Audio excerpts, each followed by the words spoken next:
Major general GD Bakshi जी भी हमारे साथ जुड़ गए। बख्शी जी, आपकी नजर में क्या वाकई में कुछ ऐतिहासिक गलतियां हुई हैं?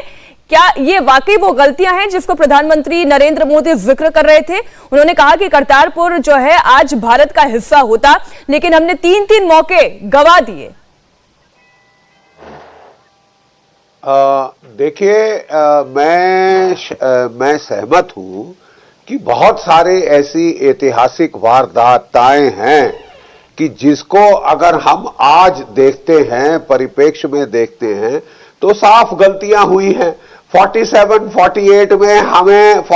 में कश्मीर का मुद्दा यूएन ले जाना बहुत भारी गलती थी। उसके बाद जो हमने चीन को इतना आगे आने दिया, इंफ्रास्ट्रक्चर नहीं बनाया, ये भी गलती थी। फिर आप बात करें जो रैडक्लिफ अवार्ड के टाइम पे करतारपुर उस तरफ रह गया, हमको मांगना चाहिए था, थंप करना चाहिए था टेबल। हाँ, गलती तो है, इतिहास में गलतियां होती हैं और उनको मान लेना कोई ऐसी बात नहीं है। 65 में हाजी पीर पास वापस दे दिया, हाँ, इसमें क्या शक है, गलती है।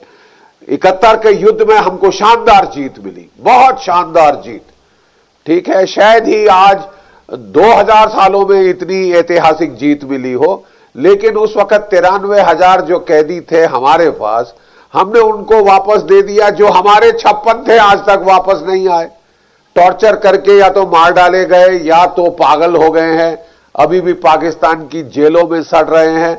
ना हमने कश्मीर का मुद्दा तब इतने एडवांटेज के साथ सॉल्व किया। हाँ, इतिहास के लिहाज से गलतियां तो होती हैं, गलतियां हुई हैं आलोक जी। अब देखिए, 2 रिटायर्ड जनरल्स हमारे साथ इस चर्चा में मौजूद हैं। वो ये कह रहे हैं कि अगर गलतियां हुई हैं तो इसको मान लेने में कोई बुराई नहीं है।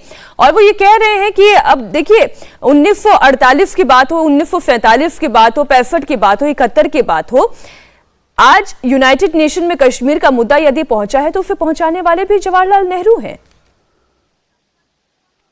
मुझे लगता है कि शायद थोड़ा सा ज्ञान का अभाव है। 71 में जब शिमला एग्रीमेंट हो गया तो यूएन में जो भी मुद्दा गया था वो तब खत्म हो गया था, जब बाइलेटरल की बात हुई। लेकिन उसके बाद अगर यूएन में कोई लेके गया है तो मोदी सरकार लेके गई। दोनों डिफेंस एक्सपर्ट मेरी बात से सहमत होंगे। 3 साल पहले यूएन में दोबारा ये मुद्दा उठाए कि नहीं उठाए। दूसरी चीज, अगर कोई गलती हुई थी 65 में, क्या हुआ, पठानकोट के एयरबेस पर अटैक हुआ और वहां से युद्ध शुरू हुआ। लेकिन अभी भी हुआ मोदी साहब के समय पे पठानकोट की एयरबेस पे। उसके बाद क्या हुआ, आईएसआई जांच करने आई, हमने युद्ध किया, हार हुई, जीत हुई, हमारे भी जवान शहीद हुए, हमने पाकिस्तान को धूल चटाई हमारे जवानों ने। लेकिन 65 की तुलना आप मोदी जी के समय से भी कर लीजिए। अमित शाह जी कहते हैं आईएसआई आके जांच कर रही है, ये मास्टर स्ट्रोक है। ये मास्टर स्ट्रोक था। मोस्ट फेवर्ड नेशन का दर्जा किसने दिया था पाकिस्तान को? उसके बाद 71 के बाद मैंने बार बार कह रहा हूं कि जो शिमला एग्रीमेंट हुआ या जो भी चीजें वहां पर हुई, क्या अटल बिहारी वाजपेयी जी भी पूरी तरह से कांग्रेस के साथ मिले हुए थे? क्या पूरी संसद जो थी जिसने एग्रीमेंट 3 बार पढ़ा और पास किया, वो भी सब गलत थे? लेकिन आज केवल मोदी साहब ठीक हैं क्योंकि चुनाव है ना पंजाब का। अरे भाई, आप इतने बड़े धुरंधर हैं, आपके सांसद कह रहे हैं अरुणाचल में चाइना फोर्स अंदर घुस गई है, आप चाइना को क्लीन चिट दे रहे हो। आपकी हिम्मत कैसे हुई कांग्रेस के देशभक्ति पर और उस समय के जवानों की शहादत पर सवाल उठाने? शिमला एग्रीमेंट गलत था तो कैंसिल करने के लिए क्या पंडित जवाहरलाल नेहरू मना करके गए थे मोदी जी को? क्यों नहीं कैंसिल कर दिया? नहीं, लेकिन आलोक जी, मौजूदा परिस्थिति में एक सवाल और कांग्रेस पार्टी के सामने उठता है कि जब मौजूदा सरकार ने बालाकोट एयर स्ट्राइक की भी योजना तैयार की तो आपने तो उसकी भी मुखालफत की, आपने तो उस पर भी संदेह जाहिर किया, शंका जताई। मैं किसी के बीच में नहीं बोला, टॉपिक को डाइवर्ट मत कीजिए। नहीं, मेरा सवाल, मतलब आप सवाल का जवाब नहीं देना चाहते तो बात अलग है, लेकिन सवाल तो ये भी उठा ना कि बालाकोट एयर स्ट्राइक पर भी आप लोगों ने संशय जाहिर किया। सवाल पूछेंगे, उत्तर तो सुन लीजिए। मैं केवल ये कहना चाहता हूं कि अगर शिमला एग्रीमेंट गलत हुआ था तो कैंसिल करने के लिए किसने मना किया? क्या अटल बिहारी वाजपेयी की सरकार 6 साल तक नहीं रही? क्या मोदी जी के साथ सरकार 7.5 साल तक नहीं रही? एक बार भी कैंसिल करने की बात क्यों नहीं पार्लियामेंट में किसी भी सांसद ने उठाई कि हम इसको कैंसिल करेंगे, गलत हो गया है, इंदिरा जी ने गलत किया, पाकिस्तान के 2 टुकड़े कर दिए, वो नहीं दिखाई देता है।